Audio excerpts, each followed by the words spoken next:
Wenn die beiden beginnen, fängt die Übereinstimmungshexerei an. Anthony und Joseph Paratore. Vor über 20 Jahren legten die aus Boston stammenden Pianisten den Grundstein dafür, zu den erfolgreichsten Klavierduos der Welt zu gehören. Sie spielen in den wichtigsten Musikzentren Amerikas und Europas, begleitet von den bedeutendsten Orchestern. Wir haben das Duo Paratore befragt, zu ihrer Laufbahn und zur Faszination der Musik an zwei Klavieren. I would have to say it was my father who supported us in music right from the beginning. He was a violinist and he had a love of music, and it was contagious to all 5 children. And he really wanted us to study the piano first because he thought at the piano you can learn the fundamentals of music. And so we were enrolled at the conservatory in Boston. And right away, after 3 weeks, we were performing already, for, you know, at the school for recitals, and it continued like that. We played duets with one another. It became a family thing, and we became a performing family after a few years. And my father was also always very enthusiastic, wasn't he? Well, he was always supporting our efforts, and every night he came home, he would make sure that we had practiced that day, and he'd ask us what we're practicing, and he'd want to always hear what we were doing. So he was very involved every step of the way. And sometimes he would take out the violin and play along with us. So that was very nice because it gave us the feeling of making music with someone else, which was the basis of what we're all about today. But you know, it's a funny thing, I don't remember having an official lesson, because I was going to Anthony in my piano lessons and my sister Janice, and somehow I was absorbing this music and learning as I was listening.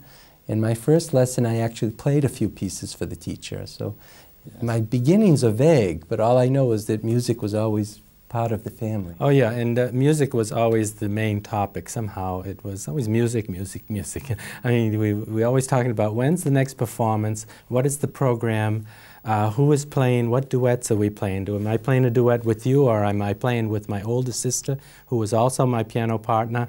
So it was like that. It was just a musical household, and this went on for years. We had a teacher from Italy. He was a graduate of the Milan Conservatory, and he would come to our house on Sundays, and he would stay almost the whole day. He taught all 5 children one after another, and he became like a family member, you know, and he would have dinner with us, and it was like that. And that continued until we got to Boston University, and then we went on further to the Juilliard School of Music. So, and I just remember that music was always there, and it was always ongoing, and even today I have to say that we're, you know, grateful to be musicians and living in a world of music.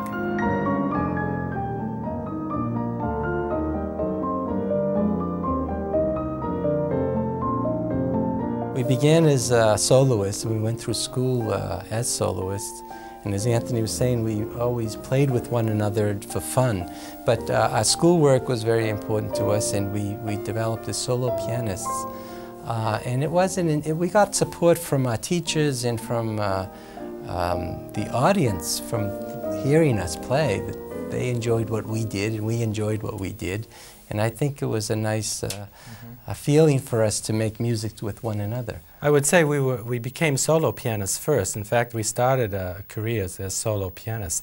But it was at the end of our studies at Juilliard, we had the opportunity to play in the master class of the famous teacher, our teacher, Rosina Levine. And so we brought this Rachmaninoff suite for 2 pianos into the class, and we played it for her. And all of a sudden, she said, we gave her the impression that we are breathing alike while we are playing. She noticed something was happening naturally. And maybe it helps to be brothers, or coming from the same family also, that we have the similar experiences, and so we reacted the same way toward the music. But from that moment on, she encouraged us to concentrate on the duo piano literature more. Then another turning point, I would have to say, was that the Munich International Music Competition.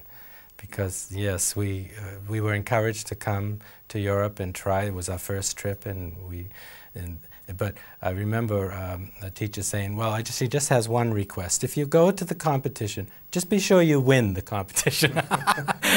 So we spent the whole summer practicing like mad. And then we came to Munich, and we were just thrilled to win the first prize, because that just was a springboard for a duo piano career. It was like you got the approval of your colleagues. They were saying yes. They gave you a green light. They said, yes, do more of this, go on. And that's when we got more attention and more offers to play engagements with orchestras and so forth.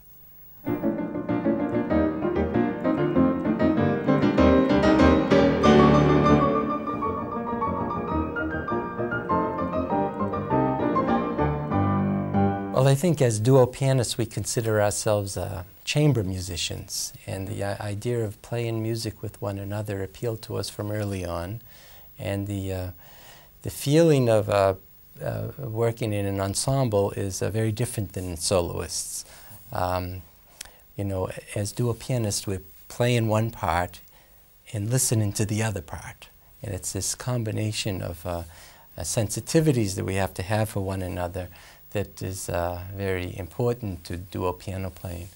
And besides which, when we started to attack the repertoire for two pianos, we realized there's a great deal of music, really, that's written by the great composers for two pianos or piano four hands, and there was a lot of music for us to learn. And it was also very fresh in the sense that it was rather unknown to a concert audience, as opposed to the solo repertoire, which most concert audiences are very familiar with. In duo piano, the repertoire was somewhat new. And we enjoyed the experience of making music together as a duo piano team. Although duo pianists are not used to playing together. Pianists are not grown up, or they haven't learned to play with one another as much as string instruments or woodwinds, who are always playing in ensembles. And to get two pianists to attack the piano or approach the piano similarly is a very different thing. And I found this out when I played with other people from school. And just to begin a piece was a problem. And when we work together, it's just, okay, let's play the Mozart Sonata, and we sit down and we play. And I don't know how we start. It just happens. And that's a remarkable feeling for us. I like the challenge of working on an interpretation together, because you know, I have my ideas, he has his ideas, and you have to bring both your ideas together to make an interpretation. And really, you want to have the same musical goal in the end. You want to make one musical statement, and that statement should be very convincing if it's going to be a good performance. So before every performance, we really decide how this performance is going to go, or how we want it to go, and we have to agree, of course, you know. And but that's the challenge in the art of duo piano playing, is to bring your sensibilities together. The heart and the mind have to match, not just in one person, but in two people, and to make one, you know, convincing musical statement. That's a challenge that we have, and it excites us every time.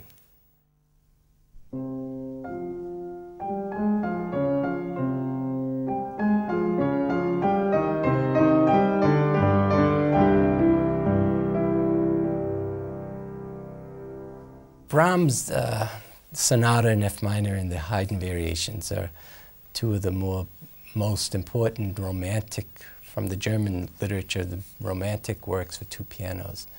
And there's an interesting background between the two pieces. The Sonata, for instance, in F minor, has a very unique evolution, how it was composed.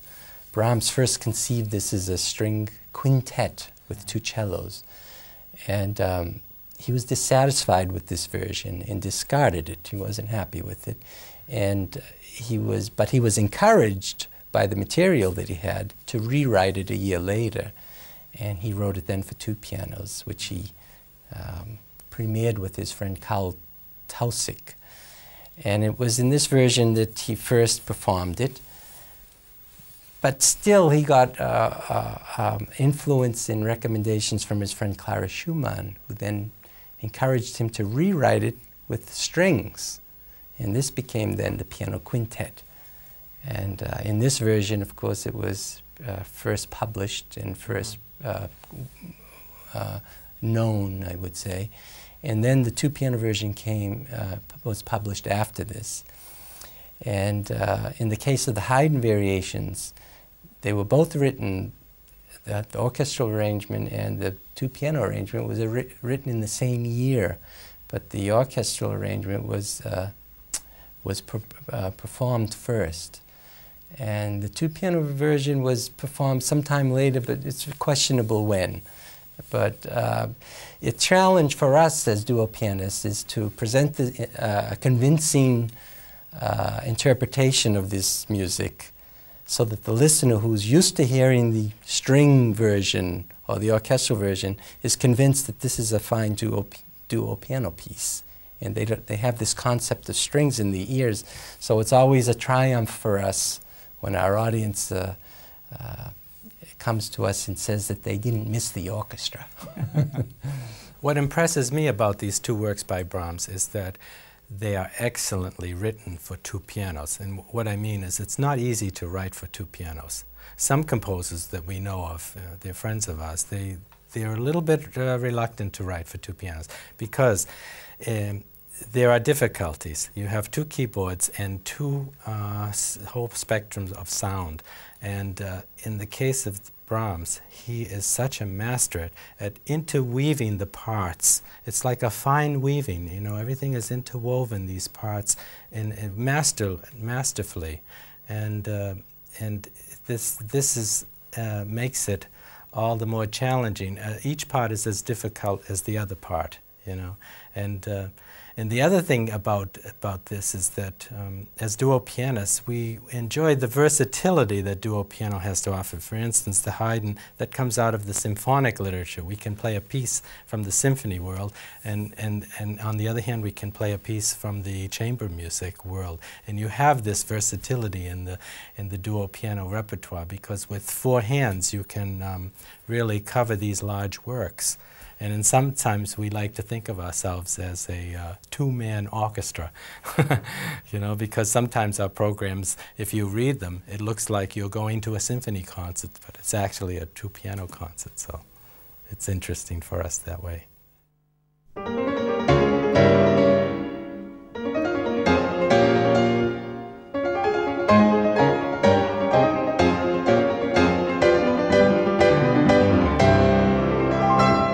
Modern music has a very special place in our repertoire, and it was always rather important to us because we felt that the exchange, certainly with living day composers, of working out a performance with the composer is a very interesting exchange, interesting process. Our most recent premiere was in America. William Balcom, the noted American composer, wrote us also a sonata for two pianos, and that was also another interesting piece. And it had lots of interesting rhythms in it, a little bit cabaret music, a little bit of French Impressionist music, and we worked again with him. And right at the session, he decided, well, no, maybe this retard should start a little earlier. You know, there were several changes that he wrote in pencil on the score. So it was nice to see this creation taking place before our eyes, you know, and so we enjoy that kind of work with, you know, living composers, and we hope to premiere more works in the future.